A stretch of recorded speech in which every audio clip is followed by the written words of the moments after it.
안녕하세요, 홍성주입니다. 여러분은 어떤 속옷을 입고 계신지요? 한때 속옷이 대명사로 이름을 날렸던 기업이 있습니다. 국민 모두에게 친숙했던 드라이, 즉 쌍방울레이입니다. 이렇게 친숙했었던 속옷 브랜드 이 기업이 최근 구설수에 올라 화제가 됐습니다. 한 대선 후보에게 임직원들이 거액의 후원금을 지원한 것으로 알려졌는가 하면 그 후보의 변호사비 대납 의혹까지 불거져 세은이 관심을 불러모았습니다. 박근혜 전 대통령이 서울 내곡동 사저를 구입한 회사도 쌍방울 계열사입니다. 한때 속옷이 대명사로 불릴 만큼 친숙한 기업인 쌍방울 그룹이 왜 정치권과 연결돼 구설수에 올랐는지와 잘나가던 쌍방울 그룹은 어떤 기업이고 그 회사를 창업했던 이봉영 회장은 왜 몰락했는지를 살펴보고자 합니다. 쌍방울 그룹의 시작은 1954년 이봉영, 이창영 두 형제가 현재의 전북 익산시의 형제상회라는 속옷 도매업을 열면서 비롯됩니다. 이 회사를 사실상 창업한 이봉영 회장은 16살이 되던 1936년 외숙이 살고 있는 함경북도로 출항해 온갖 고생을 하며 생활고를 해결했습니다. 탄광 막노동과 페인트 칠 등 갖은 고생을 하다 동생인 창영씨와 옷장사를 시작하면서 어느 정도 자리를 잡기 시작했습니다. 해방 후 고향에 들어와 무명배 장사를 하다 6.25 전란 때 양말을 장날에 내다 팔면서 본격적인 사업의 길로 들어섭니다. 형제상회는 그렇게 해서 탄생한 것입니다. 속옷 도매업을 하던 형제는 1963년 쌍영섬유공업사라는 이름으로 속옷 제조업을 하기에 이릅니다.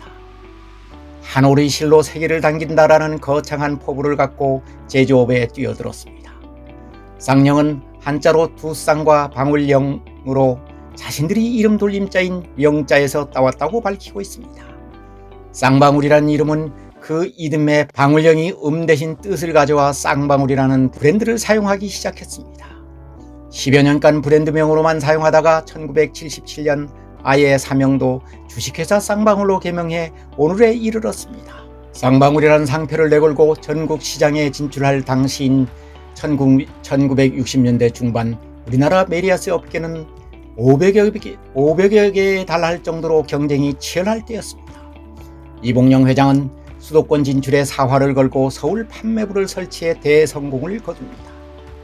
1970년대 들어 내수시장에서 돌풍을 일으켰고 전북 1위 공단 내에 1만 평에 이르는 대규모 설비를 갖춘 공장을 완공해 명실상부한 메리아스 업계의 강자로 부상합니다.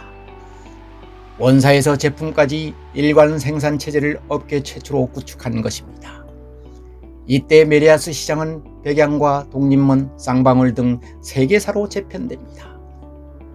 백양과 쌍방울이 시장 점유율 70% 이상을 차지하면서 사실상 양강 체제가 됩니다. 쌍방울이 도약은 1979년 창업 회장이 2세인 이의철 씨가 대표이사로 취임하면서 다시 이루어집니다. 이봉영 회장이 장남인 이의철 사장은 대표에 취임하자마자 사업 다각화에 나섭니다. 유아복 생산에 나섰는가 하면 팔봉 컨트리클럽을 인수했고 그 유명한 무주 리조트를 개발해 레저업에도 진출합니다. 무역 부분을 쌍방울 상사로 종합 분할해 종합무역상사로 키우고 일본 다반과 합작해 한국 다반을 출시해 패션업계에도 발을 들여놓습니다. 1988년에는 마이크로웨어 컴퓨터를 인수해 소프트웨어 사업에 진출했고 전화기 생산업체인 동전산업도 인수했습니다. 1990년 그 유명한 쌍방울 레이더스라는 프로야구 구단을 창설해 전북 기업이 대명사로 자리매김합니다. 1999년까지 쌍방울 레이더스는 전북을 연고로 하는 프로야구 구단으로 명성을 얻다가 그룹 해망과 함께 사라지고 맙니다. 어쨌든 1993년엔 22개 계열사의 자산 규모가 1조 4,200억 원에 이르렀고 종업원도 6,000명이 넘어섰습니다. 당시 재계순위 51위에 이를 만큼 거대 기업군이 되었습니다. 2세 경영인이 이처럼 몸집을 키우며 사세를 확장하자 온갖 매스컴이 찬사도 따랐습니다. 이에 고무된 이의철 사장은 거칠 것이 없었습니다. 섬유업계로는 한계가 있다는 판단에 따라 대규모 리조트 개발 사업 등에 나섰습니다. 쌍방울 개발을 내세워 엄청난 자금을 쏟아부었습니다. 1997년 열릴 동계 유니버시아드 대회 개최를 위해 국제 규격에 맞는 경기장 시설 및 관련 부대 시설을 건설하기 위해 제2금융권으로 자금을 차입하기에 이릅니다. 1997년 말 밀어닥친 IMF 외환위기는 쌍방울 그룹으로선 감당하기 힘들게 만들었습니다. 당시 쌍방울 그룹 전체의 부채는 1조 1,780억 원이었는데 이 중 무주 리조트 관련 부채가 8,700억 원에 달했습니다. 7천억 원이 종금사 등 제2금융권에서 빌린 것으로 밝혀졌습니다. 쌍방울은 쌍방울 개발에 4,600억 원에 이르는 지급 보증을 선 상태였습니다. 모기업인 쌍방울은 버틸 재간이 없었습니다. 결국 1998년 9월 쌍방울 그룹에 대한 회사 정리정차 개시 결정이 내려지고 1999년 8월 법정 관리에 들어가면서 계열사들은 다른 기업에 팔려나가거나 파산을 하고 말았습니다. 이봉영 창업회장 생전에 일어난 일입니다. 2010년 이 창업회장은 영면했고 이세인 이희철 대표는 그 후 재계에서 완전히 사라지고 말았습니다. 그 뒤 쌍방울은 대한전선에 매각되었다가 현재는 특장차 제조업체인 광림이 인수의 명맥을 이어가고 있습니다.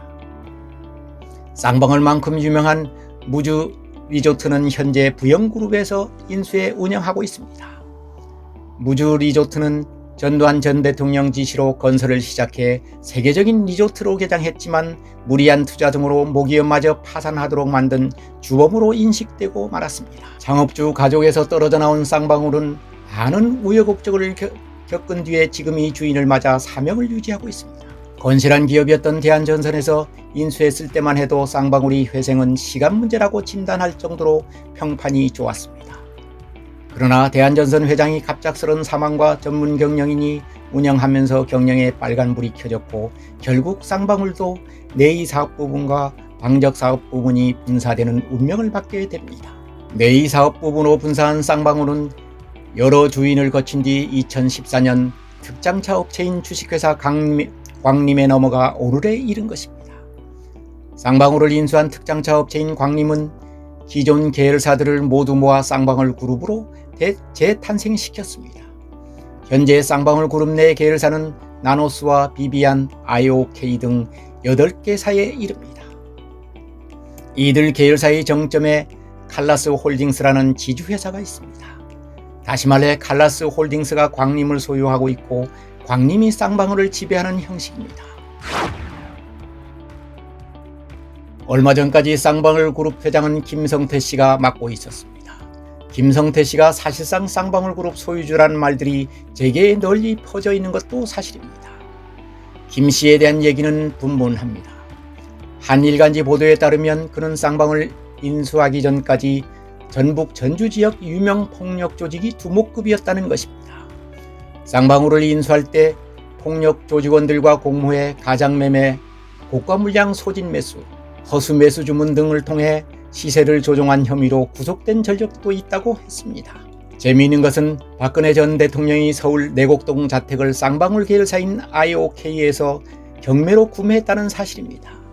연예기획사인 IOK가 무슨 일로 박 전 대통령이 자택을 구입했는지는 자세히 알려지지 않았습니다.